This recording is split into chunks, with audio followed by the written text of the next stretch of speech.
മുഖ്യമന്ത്രിക്കൊപ്പം ഉണ്ണികൃഷ്ണൻ പോറ്റി പങ്കെടുത്ത പരിപാടിയുടെ ദൃശ്യങ്ങൾ മുഖ്യമന്ത്രിയുടെ ഓഫീസ് പുറത്തുവിട്ടു. ശബരിമലയിലേക്ക് ഭീമ ഗ്രൂപ്പ് സ്പോൺസർ ചെയ്ത ആംബുലൻസ് ഉദ്ഘാടനത്തിന്റെ ദൃശ്യങ്ങളാണ് പുറത്തുവിട്ടത്. മട്ടന്നൂർ ശങ്കരൻകുട്ടി, പോലീസ് മേധാവി റവാഡ ചന്ദ്രശേഖർ എന്നിവർ പരിപാടിയിൽ പങ്കെടുത്തു. വിജിനുണ്ട് വിവരങ്ങൾ നൽകാനായി. വിജിൻ, ഈ ചിത്രം ഏറെ വിവാദങ്ങൾ ഉള്ള ഒരു ചിത്രമായിരുന്നു. പ്രതിപക്ഷം ഇതിനെ വലിയ തരത്തിൽ വിമർശിക്കുന്ന സാഹചര്യങ്ങളൊക്കെ ഉണ്ടായിരുന്നു. അതിന്റെ ഭാഗമായിട്ടാണോ, ആ വിമർശനത്തിന് മറുപടി എന്ന നിലയ്ക്കാണോ മുഖ്യമന്ത്രിയുടെ ഓഫീസ് ഈ ദൃശ്യങ്ങൾ ഇപ്പോൾ പുറത്തുവിട്ടിരിക്കുന്നത്?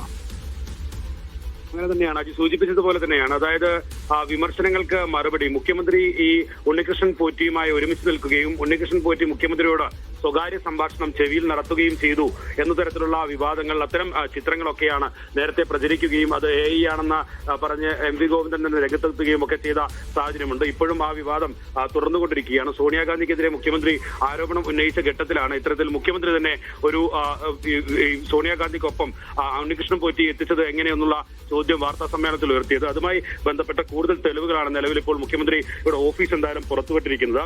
ഈ ദൃശ്യങ്ങളിൽ ഉണ്ണികൃഷ്ണൻ പോറ്റിയും ഒപ്പം തന്നെ റവാഡ ചന്ദ്രശേഖർ, മട്ടന്നൂർ ശങ്കരൻകുട്ടി തുടങ്ങിയവർ നിൽക്കുന്ന ആംബുലൻസ് ഉദ്ഘാടന പരിപാടിയാണ്. ഭീമ ഗ്രൂപ്പിന്റെ ഇതാണ് ഈ ശബരിമലയിലേക്കുള്ള ആംബുലൻസ് കൈമാറാനുള്ള സ്പോൺസർഷിപ്പ് ഏറ്റെടുക്കുകയും ആ ഭീമ ഗ്രൂപ്പ് ഉൾപ്പെടെയുള്ളവർ നടത്തിയ പരിപാടിയാണ് നിലവിൽ ഈ മുഖ്യമന്ത്രി ഓഫീസിന് തൊട്ട് മുമ്പിലായി നടന്നത്. അതിൽ ഉണ്ണികൃഷ്ണൻ പോറ്റിയുമായി മുഖ്യമന്ത്രി സാധാരണ നിലയിലുള്ള സംസാരിക്കുന്ന ദൃശ്യങ്ങളാണ് ഉള്ളത്. ഒപ്പം തന്നെ ഈ രഹസ്യമായി മുഖ്യമന്ത്രിയുടെ ചെവിയിൽ സംസാരിച്ചു എന്ന ഭാഗം ആ ദൃശ്യങ്ങളിൽ എവിടെയും കാണാൻ കഴിയുന്നില്ല എന്നുള്ളതും എടുത്തു കാണേണ്ടതാണ്. മുഖ്യമന്ത്രി സാധാരണ എല്ലാ ഗസ്റ്റുകളോടും സംസാരിക്കുന്നത് പോലെ തന്നെ സംസാരിച്ച് ഉണ്ണികൃഷ്ണൻ പോറ്റിയുടെ സൈഡിലൂടെ നടന്ന് ഓഫീസിലേക്ക് കയറിപ്പോകുന്ന ദൃശ്യങ്ങളും ഈ ദൃശ്യങ്ങളിൽ വ്യക്തമാണ്.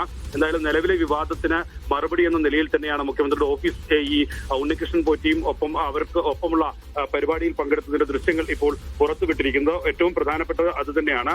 കാരണം മുഖ്യമന്ത്രിയുമായ ഏതെങ്കിലും തരത്തിൽ സ്വകാര്യമായ ഒരു സംഭാഷണം ആ ഘട്ടത്തിൽ ഒന്നും ഉണ്ണികൃഷ്ണൻ പോറ്റി നടത്തുന്നില്ല എന്നുള്ളതാണ്. അജി, ശരി, വിജിനാണ് വിവരങ്ങൾ നൽകിയത്.